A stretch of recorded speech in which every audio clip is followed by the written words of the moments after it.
Assalamualaikum warahmatullahi wabarakatuh. Bismillahirrahmanirrahim. Alhamdulillahirabbil alamin. Wassalatu wassalamu ala asyrafil anbiya'i wal mursalin wa ala alihi wa sahbihi ajma'in. Allahumma zidna 'ilman nafi'an warzuqna fahman la yazul. Allahumma iftah lana futuhal 'arifin wa faqihna fid din. Allahumma iftah 'alaina hikmataka wanshur 'alaina min khazaini rahmatika ya arhamar rahimin. Allahumma arinal haqqa haqqan warzuqna ittiba'ah wa arinal batila batilan warzuqna ijtinabah. Ya Allah, ya Tuhan kami, tunjukkanlah kami yang benar itu benar, berilah kami taufik, hidayat, kekuatan iman untuk menghayati kebenaran. Wa arinal batila batilan warzuqna ijtinabah, dan tunjukkanlah kami yang salah itu salah, berilah kami kekuatan iman untuk menjauhi segala kesalahan, segala maksiat, segala keburukan yang Engkau tidak ridai ya Allah. Allahumma a'inna ala dzikrika wa syukrika wa husna ibadatik wal jihad fi sabilik bi amwalina wa anfusina ya Rabb. Allahumma ij'al jam'ana hadza jam'an marhuma وتفرقنا من بعده تفرقا معصوما. ربنا آتنا في الدنيا حسنة وفي الآخرة حسنة وقنا عذاب النار وقنا عذاب النار وقنا عذاب النار وادخلنا الجنة مع المقربين يا عزيز يا غفار يا رب العالمين. وادخلنا الجنة مع المقربين يا عزيز يا غفار يا رب العالمين. وادخلنا الجنة مع المقربين يا عزيز يا غفار يا رب العالمين. وصلى الله على سيدنا محمد وعلى آله وصحبه أجمعين. سبحان ربك رب العزة عما يصفون وسلام على المرسلين والحمد لله رب العالمين. تقبل الله منكم. Apa khabar kekasih-kekasih Allah semua? Mudah-mudahan kita termasuk di antara insan-insan yang dipilih oleh Allah, yang melayakkan kita masuk syurga tanpa hisab dan tanpa azab. Minta maaf lah, suara ni batuk sikit, serak-serak basah suaranya. Jadi kalau hadirat setuju, saya baru ni duduk seorang-seorang terfikir, aku ni selepas meninggal ni roh aku pergi ke mana? Adakah terperangkap dalam lubang yang kecil yang begitu dalam atau bagaimana? Jadi saya bukalah kitab Imam Al-Qurtubi bertajuk Alam Akhirat, Kematian dan Hari Kiamat. Rupanya saya jumpa satu tajuk tentang roh, ke mana ia setelah keluar dari jasad. Kalau hadirat bersetuju, kita share. Kita skip sekejap kita punya kitab kita, buku kita, Laluan Mudah ke Syurga, supaya kita dapat mengetahui sebenarnya yang dikatakan kita tu ialah roh kita. Yang kita nampak di atas kursi ni tempat letak roh. Tempat letak roh tu dibalut oleh baju, pakaian. Jadi roh kita ni dibalut oleh body, dibalut oleh pakaian. Itulah keadaannya. Pakaian ni bila dah lusuh, tak mau pakai dah, kita buat kain buruk. Kalau dah buruk sangat, kita campak dalam tempat sampah. Jadi body ni bila dah terlalu lama dipakai, dia pun dah lusuh, dah banyak rosak sana sini, kena panggil Dr. Arsyad pula datang. Ya, dah semput sana semput sini. Jadi maka tak sesuai lagi dah. Roh itu berada dalam body yang sudah lusuh, maka body itu dikembalikan kepada tempat asalnya. Apa dia? Tanah. Kita ni adalah semua ni ketul-ketul tanah. Jadi kalau kita sibuk hanya gilap body saja, duk lotion body saja, kita tak lotion kita punya roh, kita tak gilap kita punya roh, kita tertipu. Sebab apa? Kita hanya sibuk dengan luaran.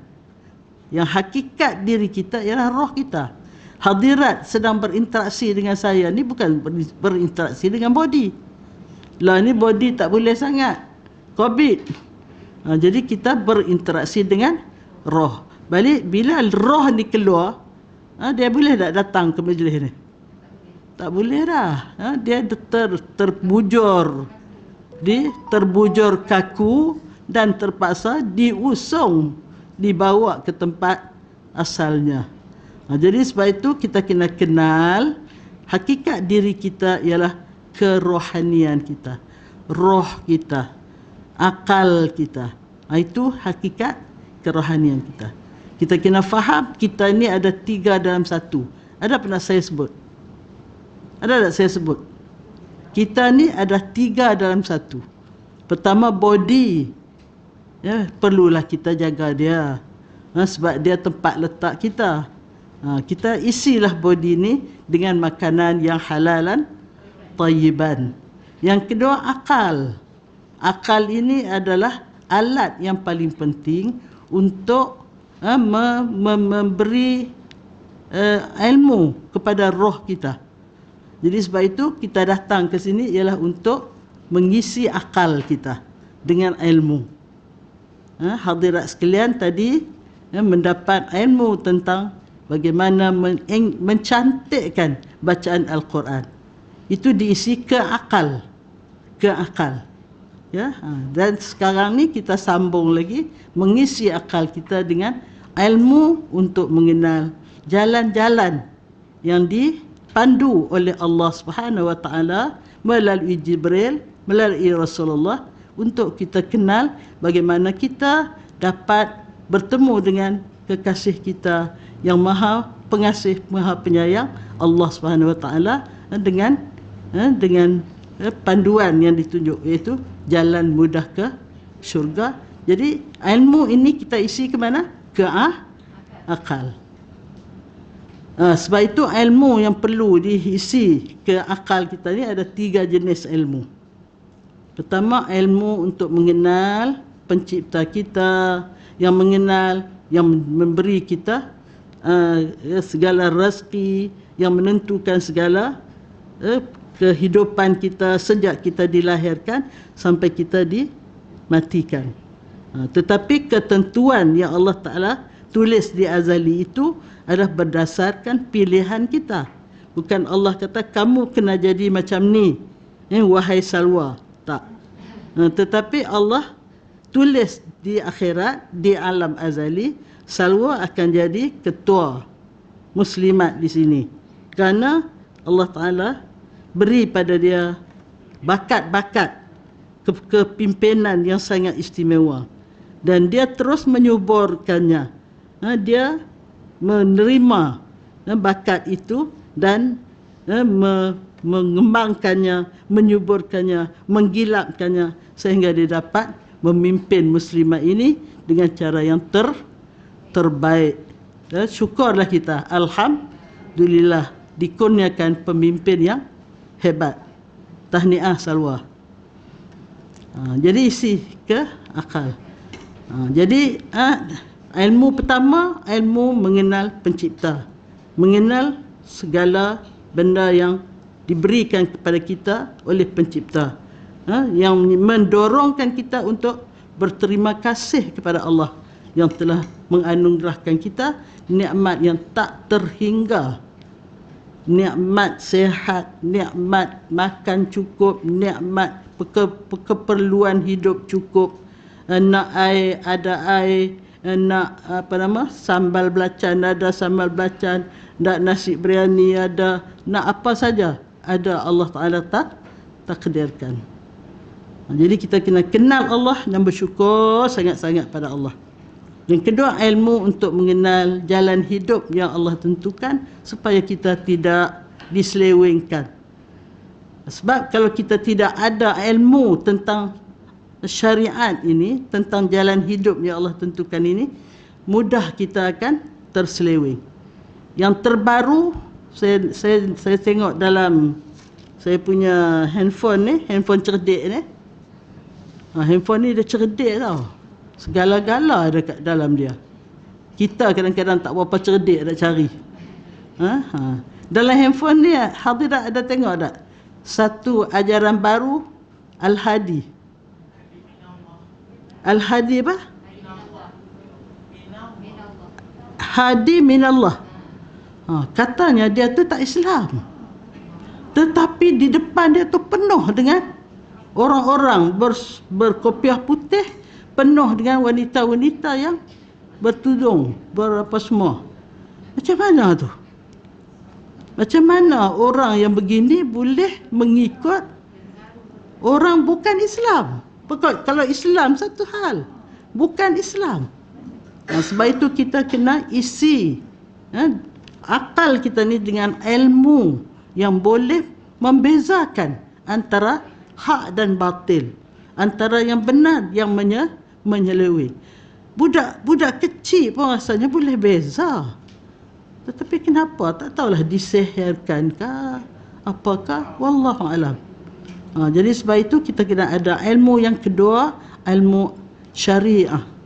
Yang pertama ilmu akidah, nak kenal Allah. Yang kedua ilmu syariah, nak kenal jalan-jalan hukum-hukum Allah supaya kita selamat daripada menyeleweng kepada cara hidup yang salah. Dan yang ketiga ialah ilmu yang Allah Ta'ala suruh kita teroka segala benda yang ada di keliling kita ni untuk kita manfaatkan. Terokalah segala melalui sains, teknologi, melalui ilmu sastra, ilmu sains dan sebagainya. Itu termasuk ilmu yang ketiga. Itu baru isi akal. Isi akal. Dan satu lagi, isi hati kita. Hati kita untuk menjadi hati yang lunak, hati yang bersih, hati yang suci, hati yang menjadi arash ar-Rahman, hendaklah kita isi dengan iman. Iman ni pula mesti belajar daripada semasa ke semasa bagaimana kita mempunyai keimanan yang sebenar-benarnya, iman yang kuat, iman yang tidak dapat digugat walau dengan apa sekalipun. Sebagaimana iman masyiatah, sebagaimana iman ibu yang berhadapan dengan kisah Ashabul Ukhdud. Dia sama dengan kisah masyiatah. Ashabul Ukhdud, Zu Nuwas, raja dia terlalu zalim, mengaku dia Tuhan. Tapi bila seorang kanak-kanak yang dilatih untuk menjadi pengganti tukang sihirnya yang sudah tua, tiba-tiba kanak-kanak itu berjumpa dengan seorang rahib Nasrani. Rasulullah belum diutuskan lagi. Masa tu agama Nasrani. Rahib ini berzikir la ilaha illallah. Budak ni terdengar. Dia tak pernah dengar. Yang dia tahu Tuhan dia ialah Zu Nuwas, raja macam Fir'aun lah. Fir'aun dia mengaku Tuhan. Di zaman Zu Nuwas ni dia jadi raja yang mengaku Tuhan juga. Dan semua rakyat dia tunduk kepada dia sebagai Tuhan. Jadi bila budak ni dia pendek cerita, dia beriman. Dia dapat beza antara yang benar dengan yang salah, yang dia belajar daripada tukang sihir tua dengan rahib ni. Akhirnya orang lain semua turut beriman. Jadi semua sekali akan dibakar oleh Zu Nuwas di dalam parit yang dikatakan Ukhdud. Parit yang apinya katanya setinggi berapa tinggi bangunan? Dua bangunan ke, dua tingkat bangunan ke, berapa tingkat bangunan, terlalu besar api dia. Sebab nak bakar terlalu ramai. Akhirnya bila tiap-tiap orang ditanya dulu sebelum ditolak masuk dalam parit, kalau dia mengaku beriman balik, dia murtad balik, beriman pada Namrud dan pada Zu Nuwas, dia tak dibakar. Tapi sampai akhirnya semua sekali mereka tetap dengan iman mereka. Semua ditolak masuk bakar mati syahid. Sampai satu orang ibu bawa baby. Jadi dia sudah, hati dia sudah apa orang kata tak senang kerana baby ni apa salah dia, dia akan dibakar bersama dengan dia. Kalau dia tak apalah, dia buat keputusan sendiri. Akhirnya baby tu cakap. Ini salah seorang baby yang bercakap. Selain daripada Nabi Isa bercakap masa kecil, yang menjadi saksi peristiwa Nabi Yusuf tu, bercakap masa kecil. Ini salah seorang baby dan juga anak Masyaitah. Jadi baby ni kata ibu berada di atas kebenaran. Teruskan. Inilah kita nak iktibar, biarlah akidah yang kita pasak di dalam diri kita ini, akidah yang tidak akan goyah, tidak akan lontor walau apapun terjadi. Letaklah segunung duit pun untuk kita keluar daripada Islam, untuk meninggalkan akidah ini. No way. Tidak mungkin. Ujilah dengan ujian seperti ujian yang dihadapi oleh Sumayyah. Sumayyahnya diseksa habis-habisan, tapi tetap ahad. Dan akhirnya disula oleh siapa dia? Abu Jahal ke Abu Lahab ke? Ingat tak cerita tu? Salah seorang daripada Abu tu lah. Balik buka pakcik Ustaz Google. Ustaz Google boleh cerita Abu Lahab ke Abu Jahal? Abu Jahal berada. Abu Lahab ataupun Abu Jahal sula dia sampai dia meninggal dunia. Wanita merupakan syahid pertama di antara umat Nabi Muhammad sallallahu alaihi wasallam. Wanita juga merupakan insan yang paling top sekali, berjuang dengan harta benda, dengan jiwa raga, menyokong perjuangan Rasulullah SAW. Siapa? Sayyidatuna Khadijah.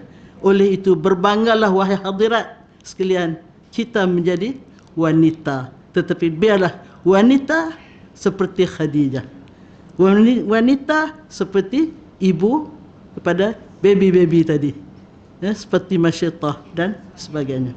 Berdoalah pada Allah.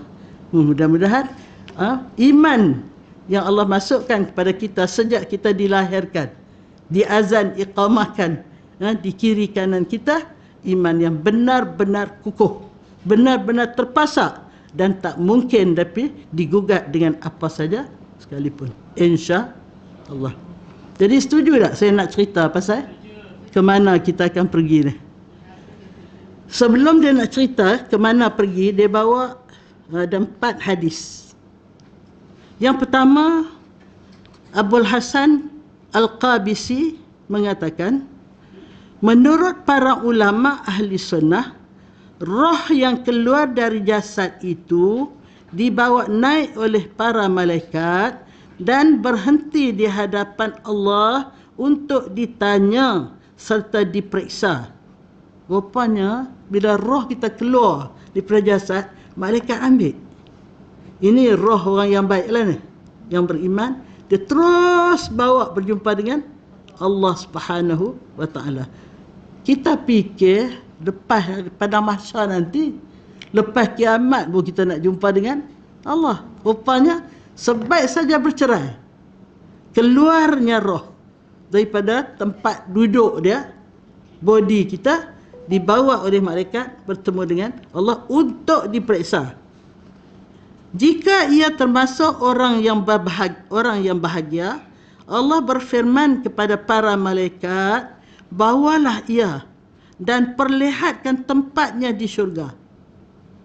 Dia belum masuk syurga lagi, tapi setelah dia dapat jawab soalan-soalan Allah tadi, maka dia lulus. Dan bila dia lulus, dia diperintah oleh Allah untuk bawalah roh ini, suruh dia tengok sendiri tempat yang dia akan duduk di syurga nanti, insya Allah.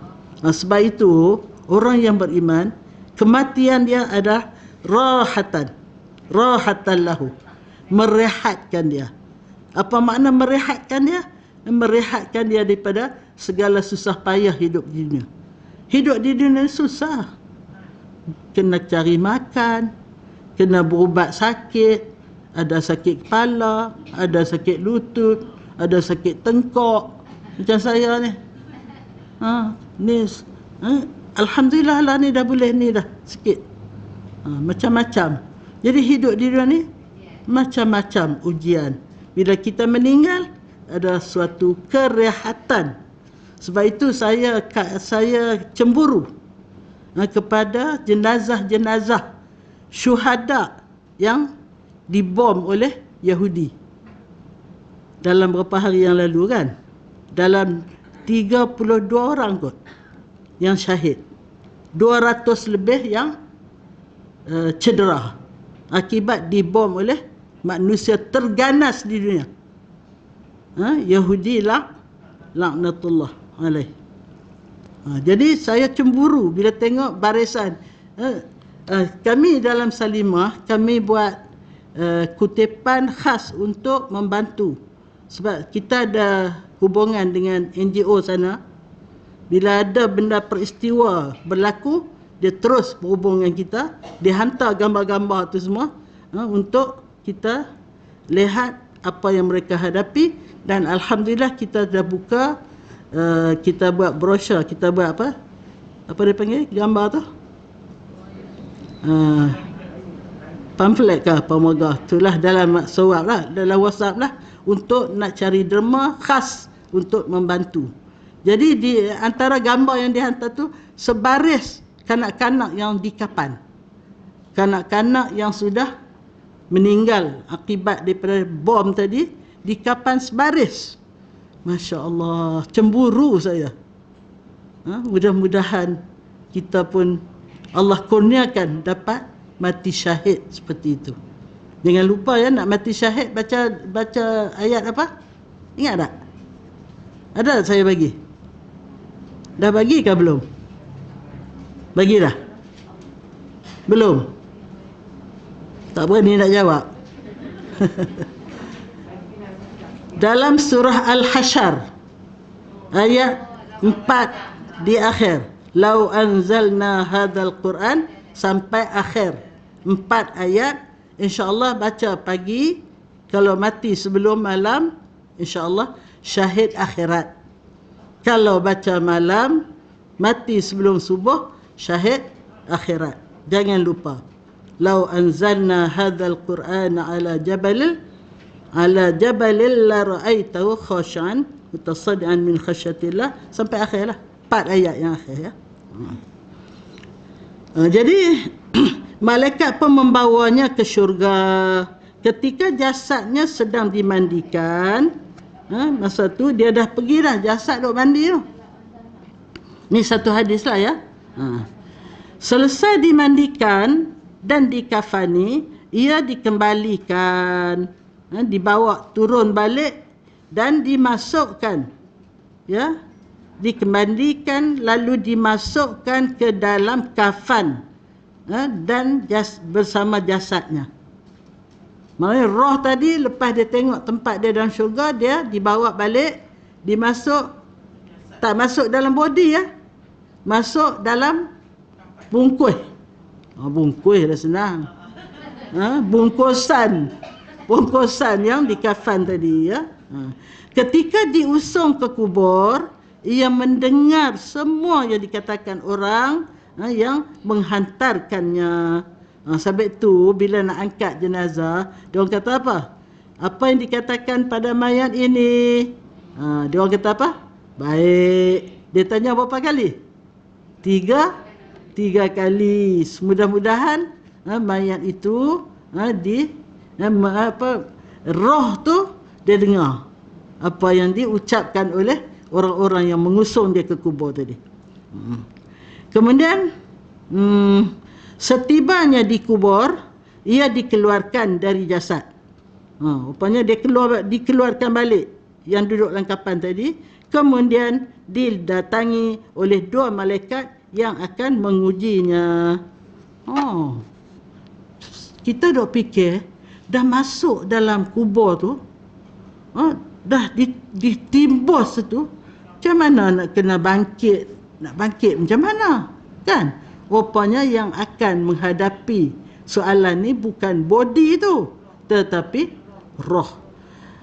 Roh ni kalaulah dia roh yang tak baik, dia akan digodam, dipukul, sakit. Kita sekarang ni, yang kita sakit tu apa dia? Roh juga. Sebab tu walaupun kita tak dipukul, tapi dimaki hamun kita, sakit tak kita? Sakit. Menderita kita, tak lena tidur kita. Kalau tak pasal-pasal, dia datang, dia maki, dia kata yang bukan-bukan kat kita, kita sakit. Sebenarnya yang kita sakit sekarang ni bukan body, tapi roh kita yang sakit. Jadi roh tadilah yang akan menghadapi soalan di dalam kubur, mungkar dan nakir. Ini satu hadis. Hadis yang kedua, Ammar bin Dinar berkata, setiap orang yang meninggal dunia, rohnya yang berada dalam genggaman tangan malaikat. Malaikat apa? Israel, ya. Menyaksikan bagaimana jasadnya dimandikan, dikafan, diusung dan dimasukkan ke dalam kubur. Ini cerita macam tu pula, ya. Jadi roh tu nampak. Jadi agaknya selepas dia diangkat ke hadrat Allah, dia turun dan dia nampak apa yang dilakukan oleh tukang mandi. Sebab itu orang yang mandi jenazah ni kena berhati-hati. Jangan sampai terbuka aurat dia. Dan kalau nak ditutup pun dengan kain yang bukan kain putih. Kalau tutup dengan kain putih nampak juga kan. Jadi kena tutup dengan kain yang gelap. Selalu orang pakai apa? Kain batik panjang lah, ya. Tak nampak lah di bawah tu dia punya aurat dia, ya. Mesti tutup. Dan jangan dia mengeluarkan kata-kata yang tidak elok. Apatah lagi kalau dia tengok benda yang tak berapa baik pada roh itu, pada jasad itu, ya. Jangan dia keluar cerita. Tapi kalau cerita yang baik tak apalah. Tengah aku mandi dia bau wangi je jasad tu, berpeluh saja jasad tu, senyum saja wajahnya, itu bolehlah cerita benda baik-baik untuk memberi rangsangan kepada yang kita yang akan. Adakah orang takkan mati? Tak ada, semua sekali akan mati. Kullu nafsin dha'iqatul maut. Setiap yang berjiwa, setiap yang hidup akan rasa mati. Kita minta mati yang terbaik, husnul khatimah. Yang kedua. Yang ketiga, ditambahkan oleh Daud seperti dikutip oleh Al-Hafiz Abu Nuaim, kata dia, ketika ia sudah berada di dalam tangan malaikat, malaikat berkata kepadanya, dengar, itu orang-orang sama semuanya memujimu. Ini kalau orang baik lah. Masa dia duduk dalam genggaman malaikat tu, malaikat kata, cuba kamu dengar, wahai roh, semua orang mujimu. Bagus, jadi masa hidup dia. Dia rajin tolong orang. Dia suka menghubungkan silaturahim. Dia rajin puasa sunat. Puasa ada hari ni? Hari ni hari apa? Hari putih, sunat. Bunda 13, 14, 15 sunat. Nanti di akhir ni, di setiap lapisan langit ada soalan-soalan tu. Ada di antaranya rajin tak puasa. Orang yang rajin puasa, penjaga pintu langit itu akan buka pintu langit dengan mudah, insya-Allah, ya. Itu yang ketiga. Hadis yang keempat, Abu Hamid dalam kitabnya Kashful Ulum Al-Akhirah mengatakan, ini bukan hadis ni, bukan hadis. Ini ialah kata-kata ulama, ya. Ketika malaikat maut mencabut roh orang yang berbahagia, orang baik, orang beriman, ia langsung disambut dan diterima oleh 2 malaikat yang berwajah tampan, handsome, ya, memakai pakaian indah dan mengenakan perfume yang sangat harum. Yang cabut nyawa Israel. Bila Israel cabut nyawa, diserah pada dua malaikat yang handsome tadi, yang sangat tampan, berpakaian cantik dan berperfume yang sangat-sangat, jenama apa agamanya, ya, dia pakai perfume tu. Mereka membungkusnya dengan kain sutra dari syurga. Ahli syurga dia tak pakai kain-kain yang koman-koman ni. Pakaian ahli syurga ialah sutra tebal. Tapi kalau digenggam, boleh dalam genggam, segenggam. Tebal tapi sangat-sangat lembut. Inilah dibalut rohnya dengan sutra daripada syurga. Sebagai orang mulia, kerana sewaktu di dunia ia termasuk orang yang saleh. Jadi dihormati. Bodinya dikapan dengan kain putih, rohnya dibungkus dengan sutra dari syurga. Masya Allah. Allahumma ja'alna minhum. Kita kalau dengar benda yang baik-baik, doa, ya Allah, jadikanlah aku termasuk dalam golongan ini. Yang kita punya roh nanti dibungkus dengan, dibalut dengan sutra syurga. Masya Allah. Malaikat tiba-tiba malaikat membawanya naik ke angkasa melewat umat-umat terdahulu. Jadi bila dia dibungkus dengan sutra tadi, diangkat naik ke atas dan dia berjumpa dengan umat-umat yang telah dahulu, yang telah meninggal dunia.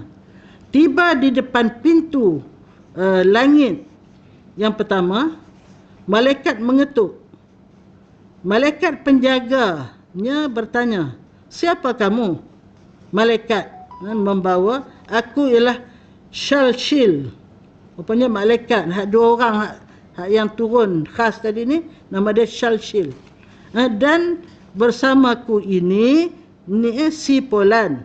Ia seorang saleh yang sangat kuat memegang teguh agama. Jadi maknanya soalan pertama di langit pertama ialah tentang sejauh mana dia berpegang teguh kepada ajaran agama.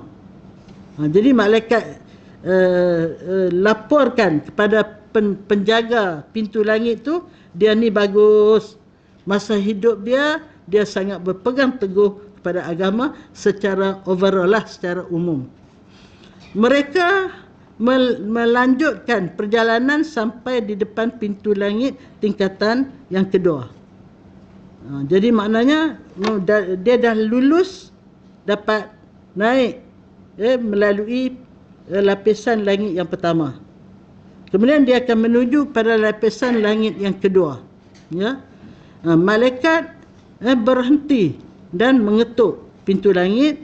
Malaikat yang menjaga bertanya, siapa kamu? Malaikat menjawab, aku Shalshil. Aku bersama si Fulan. Sambil membuka pintu, malaikat penjaga berkata, selamat datang Fulan, orang yang rajin menjaga solat. Dia start. Yang tadi secara am kan. Di langit pertama, secara umum, dia adalah seorang yang kuat berpegang teguh dengan ajaran agama. Tapi sampai langit yang kedua, dia adalah seorang yang sangat kuat bersembahyang. Sebab itu, dalam buku saya ni pun, kita sangat-sangat tekan tentang bagaimana pentingnya sembahyang, bagaimana hebatnya ganjaran untuk orang yang sembahyang, dan bagaimana dahsyatnya orang-orang yang meremehkan, mencuaikan sembahyang. Mereka melanjutkan perjalanan sampai di depan pintu langit yang ketiga. Malaikat berhenti dan mengetuknya. Malaikat penjaga bertanya, siapa kamu? Malaikat menjawab, aku Shalshil. Bersama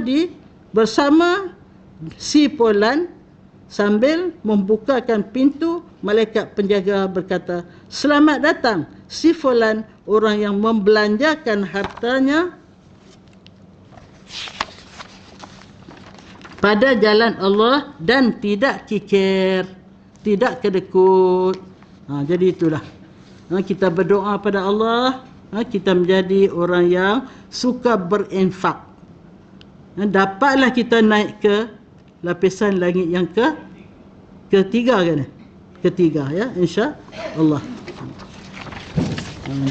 Khususnya sekarang ni terlalu banyaklah pihak yang memerlukan bantuan. Selain daripada kita cari ibu bapa untuk membiayai anak yatim Palestin, ni lama dah ya, kita dah buat.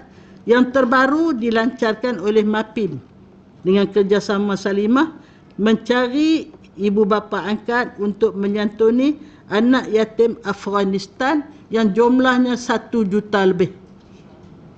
1 juta lebih jadi anak yatim akibat peperangan oleh Amerika. 20 tahun Amerika menjajah Afghanistan, berapa ramai yang dibunuh dan 1 juta lebih anak yatim. Jadi kita sudah dalam minggu lepas ya, kita sudah orang kata apa, rasmikan dia punya mencari dana untuk menyantuninya. Dia sama saja. Kalau untuk Afghanistan pun 1,800 setahun, 150 sebulan, dan untuk Palestin pun sama. Jadi kalau kita nak bangun di akhirat begini dengan Rasulullah, jadilah orang yang menyantuni anak yatim. Akan bangun di akhirat seperti ini, kata Rasulullah. Tidak ada senggang antara kita dengan Rasulullah.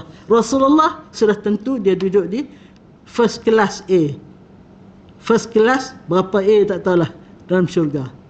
Jadi kalau kita nak dekat dengan Rasulullah, rajin-rajinlah menyantuni anak yatim ya. Kemudian mereka terus perjalanan. Jadi macam tadi jugalah, dia sampai, dia ketuk pintu, dan pembuka pintu tadi, penjaga pintu tadi, dia kata, "Selamat datang fulan, orang yang tekun berpuasa dan menjaga kemurniannya." Ini di langit yang keempat. Inilah sebab itu rajin-rajin tanda di kalender. Kalender tanda bila hari putih, bila Isnin, bila Khamis. Kalau boleh kita buat hari putih tiga hari sebulan. 1 hari sama macam 10 hari. 3 hari sama dengan 30 hari. Tapi kalau Isnin Khamis lagi banyak lah. Jadi 8 kan. 2 kali 4, 8. 4 minggu. Jadi kalau buat dua-dua, lagi hebat lah. Itulah. Di langit yang keempat.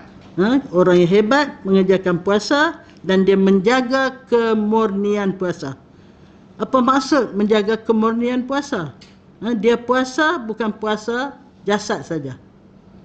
Bukan puasa anggota lahir saja daripada makan dan minum, tetapi dia puasa juga akal daripada berfikir benda yang tak berfaedah.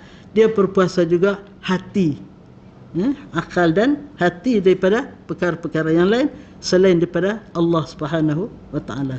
Ini yang dikatakan puasa khusus, puasa paling istimewa ya. Kemudian di langit kelima macam tu juga ya. Jadi penjaga pintu langit ucapkan, "Selamat datang fulan, orang yang menunaikan ibadat haji dengan ikhlas." Saya petang semalam lepas asar pergi ziarah anak saudara baru balik haji. Dia kata di Mina terpaksa berjalan 10 km. 5 km pergi, 5 km balik untuk melontar Jamrah Aqabah. Sebab itu haji kalau kita lakukan dengan ikhlas, tidak ada balasan kecuali syurga. Dia balik bersih daripada noda dan dosa, habis bersih. Sebab suatu ibadat yang memerlukan pengorbanan yang kuat, tenaga. Kita di sini mampu kan nak jalan 10 km? Tak mampu. Tapi di sana mereka berjalan. Boleh pula. Ya. Bukan sekali. Ramai kot. Bila ramai tu tak terasa. Ya. Kalau zaman dulu di sepanjang jalan tu jualan penuh. Rupanya baru ni tak ada, dia kata. Tak ada dah. Tak ada apa jualan, terus saja. Ada orang berzikir lah kot. Sepanjang jalan tu, Masya Allah. Ya. Ini di langit yang kelima. Di langit yang keenam, soalan macam tadi juga. Apa kata penjaga pintu?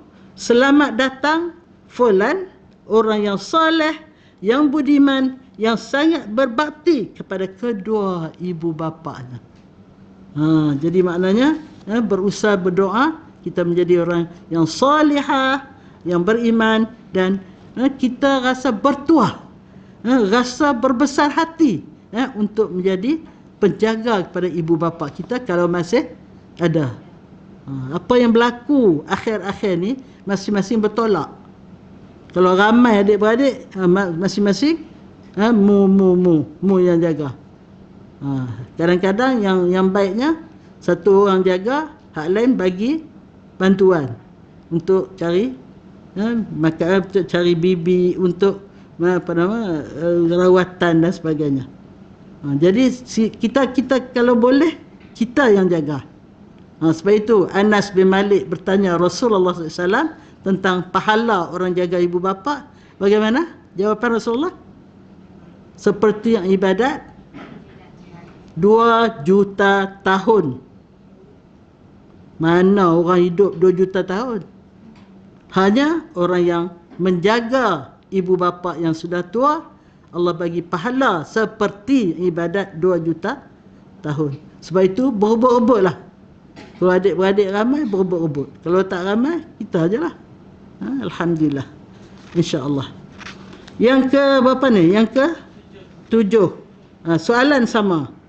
Apa yang disebut oleh malaikat penjaga langit? Selamat datang fulan, orang yang rajin membaca istighfar, memohon ampunan pada larut malam, yang suka bersedekah secara diam-diam, dan suka menyantuni anak-anak yatim.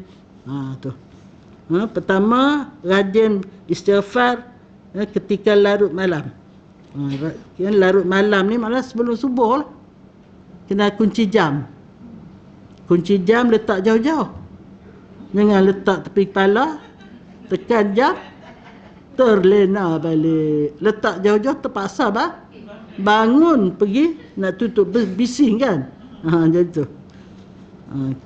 Jadi pertama dia beristighfar lanjut malam. Yang kedua dia bersedekah secara diam-diam. Ini ada satu hadis, dia kata ada jenis sedekah diam-diam, ada jenis sedekah terang tapi nawaitu dia untuk menjadi contoh pada orang lain. Orang yang macam ni dia dapat 2 pahala. Pertama, pahala hajat dia nak sembunyi. Tapi kalau dia sembunyi, orang lain tak dapat nak mencontohi macam Sayyidatuna Khadijah. Kenapa kita tahu bagaimana dia berinfak untuk perjuangan Islam? Kerana dia sedekah cara terang lah. Begitu juga Sayyidina Abu Bakar As-Siddiq. Jadi orang yang sedekah dengan ikhlas, tapi dia niat supaya orang contohi, dia sedekah dengan terang, orang dapat tahu, dia dapat 2 pahala. Ajrus sir wal alaniyah. Pahala rahsia dan pahala terang-terang. Apa dia pahala rahsia? Kerana dia nawaitu nak rahsiakan. Tetapi dia terang-terangkan supaya dicontohi, dia dapat 2 pahala. Jadi itu.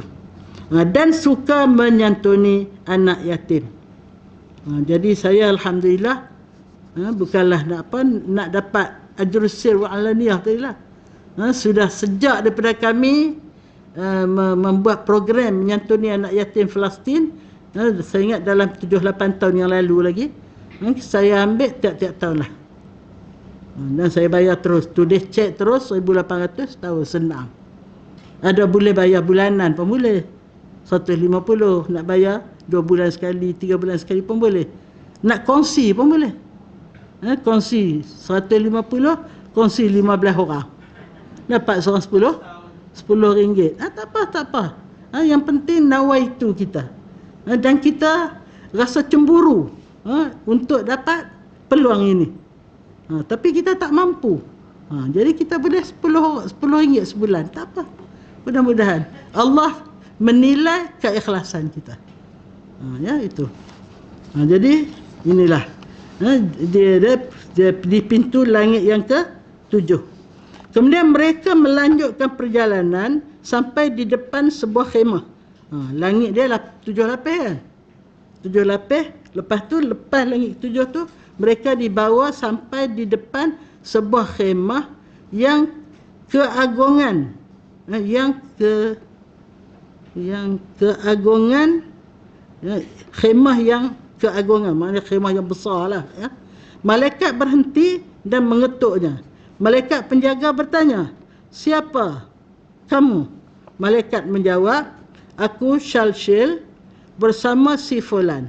Sambil membuka pintu, malaikat penjaga berkata, selamat datang Fulan, orang yang rajin membaca istighfar, mendapat keampunan, yang gemar melakukan amar ma'ruf, nahi munkar, dan yang suka membantu orang-orang miskin.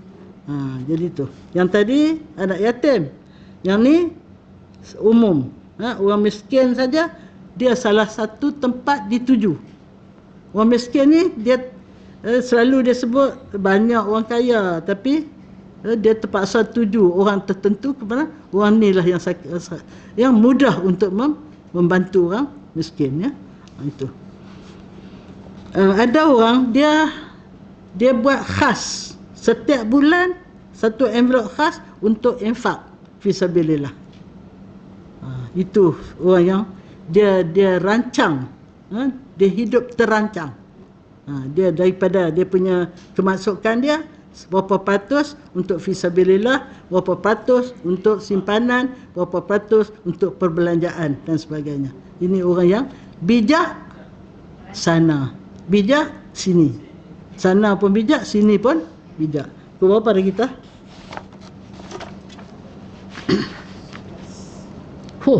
Tepat pukul 11. Masya Allah, pukul 11 tepat. Sikit lagi boleh. Kemudian ini dah lepas dah langit ke-7 ni. Pergi ke atas tu, lepas langit ke-7 dia alam malakut, alam malaikat. Malaikat di sana lepas daripada langit ke-7. Mereka melanjutkan perjalanan dan melewati kerumunan malaikat dalam jumlah yang sangat besar. Berjumpa lagi malaikat yang sangat besar. Mereka semua menyambutnya dengan gembira dan menyalaminya, bersalam. Malaikat bersalam dengan roh tadi. Sampai di depan pintu Sidratul Muntaha. Malaikat berhenti dan mengetuknya. Malaikat penjaga bertanya, siapa kamu? Malaikat menjawab, aku Shalshil bersama si Fulan. Sambil membuka pintu, malaikat penjaga berkata, selamat datang Fulan, orang yang beramal soleh hanya untuk mencari keridaan Allah.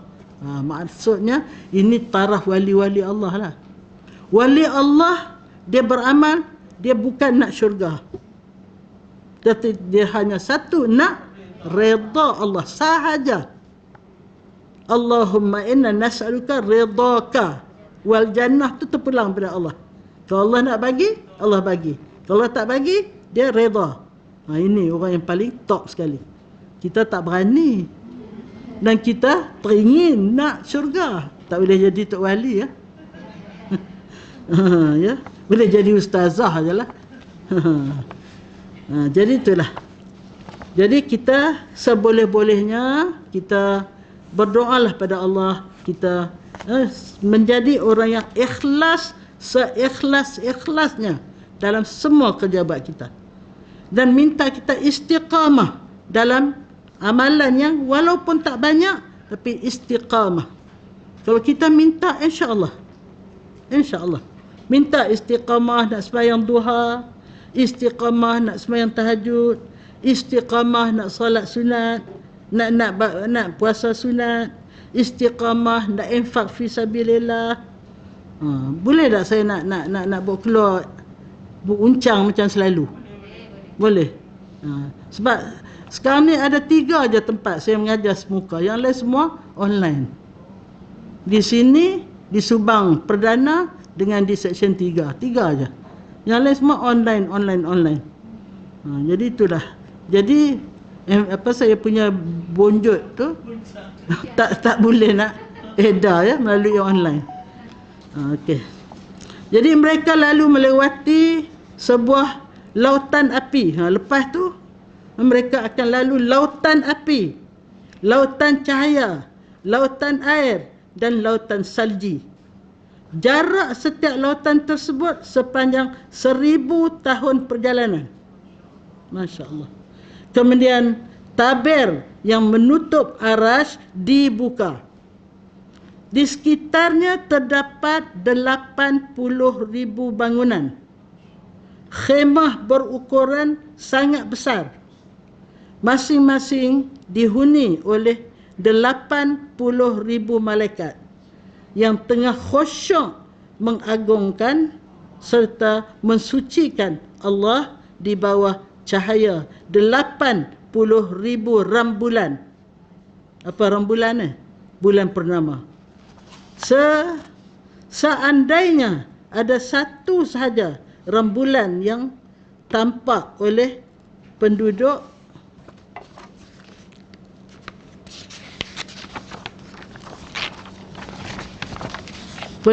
bumi, mereka pasti menyembahnya. Menyembahnya ni maknanya kagumlah. Bukan sembah tu bulan tu. Pada saat itulah terdengar seruan Allah.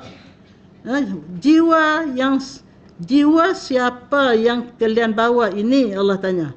Malaikat menjawab, Allah tahu dah. Tapi untuk nak zahirkan kisah ni pada kita, Allah tanya. Malaikat menjawab, jiwa si fulan bin si fulan. Dia disebut nama seperti nama sekarang. Sebab itu nak bubuh nama anak, cucu, bubuh yang cantik. Jangan bubuh nama yang buruk maknanya. Esok akan didakwa oleh anak tu. Bubuh. Saya mujurlah bubuh nama Aminah. Sama dengan mak Nabi ya. Jadi kemudian di bawah malaikat menjawab si fulan. Allah berfirman, bawa dekat ke sini. Bawa dekat ke sini, kamu ada sebaik-baiknya hamba. Allah kata pada kita tadi ya, wahai hamba-hambaku, setelah hamba itu berdepan dihadapkan kepada Allah, Allah pun mengampuninya. Jadi kita berhenti takat tu. Esok nanti kita akan baca ada dalam 2 muka surat lagi.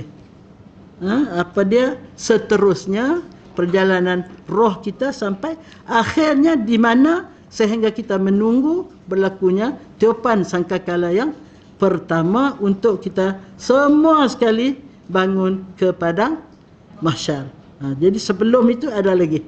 Panjang lagi. Jadi kita berhenti takat tu dulu.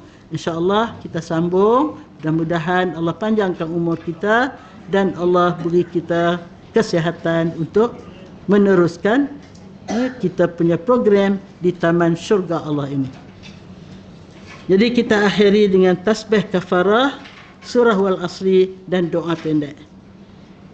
Subhanakallahumma wa bihamdika asyhadu an la ilaha illa anta astaghfiruka wa atubu ilaik. Bismillahirrahmanirrahim. Wal 'asr innal insana lafi khusr illa alladhina amanu wa 'amilus salihat wa tawasaw bil haqq wa tawasaw bis sabr. Bismillah, alhamdulillah, wassalatu wassalamu ala rasulillah. Ya Allah, ya Tuhan kami, dengan berkat iman kami, dengan berkat amal soleh kami, dengan berkat la ilaha illallah Muhammadur Rasulullah, jadikanlah kami hamba-hamba Engkau yang Engkau ridai, yang Engkau kasihi, hamba-hamba Engkau yang mempunyai ilmu yang cukup untuk membimbing hati ini, supaya hati-hati ini menjadi hati Ar-Rash Ar-Rahman yang sentiasa mengarah dan menggerakkan kami untuk menjunjung segala perintah Engkau, menjauhi larangan Engkau, untuk melakukan amalan-amalan yang melayakkan kami mendapat keridaan Engkau, yang dapat seruan ya ayyatuhan nafsul mutmainnah irji'i ila rabbiki radiyatan mardiyah fadkhuli fi ibadi wadkhuli jannati. Semoga kami termasuk roh-roh yang diseru di dalam ayat-ayat ini, ya Allah. Ya Allah, ya Tuhan kami hamba-Mu yang dhaif, yang miskin, yang fakir, yang kerdil. Kami tidak mampu untuk melakukan walaupun sekecil-kecil amalan tanpa pertolongan-Mu, ya Allah. Tolonglah kami, kasihanilah kami, bantulah kami. Hasbunallah wa ni'mal wakil, wala haula wala quwata illa billahil aliyil azim. Ya hayyu ya qayyum bi rahmatika nastaghith, aslih lana sya'nana kullaha wala takilna ila anfusina tarfata 'ain wala aqalla min dhalika ya ni'mal mujib. Rabbana atina fid dunya hasanah وفي الآخرة حسنة وقنا عذاب النار وادخلنا الجنة مع المقربين يا عزيز يا غفار يا رب العالمين. وصلى الله على سيدنا محمد وعلى آله وصحبه أجمعين. سبحان ربك رب العزة عما يصفون وسلام على المرسلين والحمد لله رب العالمين. تقبل الله منكم.